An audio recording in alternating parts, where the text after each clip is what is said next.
আসছে আপনাদের so filmi YouTube চ্যানেলে। আমি আপনাদের কাছের মানুষ জয়তী মজুমদার। আজকে আপনাদের সো ফিল্মি অফিসিয়াল ইউটিউব চ্যানেলে একটা নতুন ওয়েব সিরিজের সন্ধান দেবো, যার নাম ব্ল্যাক ওয়ারেন্ট। ব্ল্যাক ওয়ারেন্ট এটা একটা 7টা এপিসোডে রিলিজ হয়েছে। এটা এক্স্যাক্টলি অরিজিনালি পাবলিশ হয়েছিল 7ই নভেম্বর 2019। এটা একটা খবর মারফত প্রকাশ হয়েছিল, কিন্তু ওয়েব সিরিজ মারফত নয়। এটা একটা ওয়েব সিরিজ মারফত রিসেন্টলি নেটফ্লিক্সে রিলিজ হয়েছে। এই মুভিতে টোটালটাই যেটা জেলের অন্ধকারচ্ছন্ন অবস্থা, মানে যত অসামাজিক কাজকর্ম যেটা জেলের ভিতরে যেটা হয় সাধারণত সচরাচর সমাজের চোখে ধরা দেয় না, সেই বিষয়টাকে সুন্দরভাবে প্রেজেন্ট করা হয়েছে।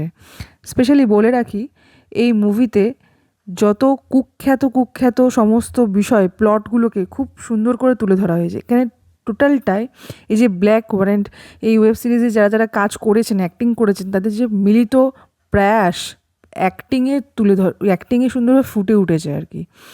আমার তো মুভিটা দেখে খুবই ভালো লেগেছে। 8 থেকে 80 এটা প্রত্যেকেরই ভালো লাগবে। স্টোরিটা খুবই সুন্দর। আমার খুব ভালো লেগেছে। আমার মনে হয় আপনারা যে কোনো ওটিটি প্ল্যাটফর্মে এটা ইজিলি পেয়ে যেতে পারেন। আমি নেটফ্লিক্স থেকে দেখেছি, যেহেতু আমার সাবস্ক্রিপশন করা আছে।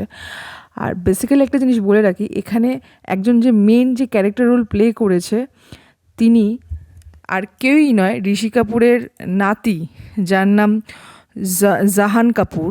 তার এখানে প্লটে যে চরিত্রর নাম হচ্ছে সুনীল কুমার গুপ্তা, পুলিশ অফিসারের রোল প্লে করেছে। তো তার অ্যাক্টিংটা খুবই সুন্দর।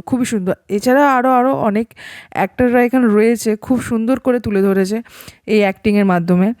আর অনুরাগ ঠাকুর, এখানে ওয়েব সিরিজে যার নাম হচ্ছে বিপিন ধাইয়া। তো টোটালটা প্রত্যেকের কাজ খুব সুন্দর, তাদের যে পরিশ্রমটা, পুরো অ্যাক্টিংটা এত সুন্দর প্রেজেন্ট, আর স্টোরি লাইনটা তো অসামান্য। এটা অ্যাকচুয়ালি কিন্তু অরিজিনাল একটা স্টোরির উপর বেস করে, বিহার জেলার অরিজিনাল ঘটনাটা ঘটেও ছিল।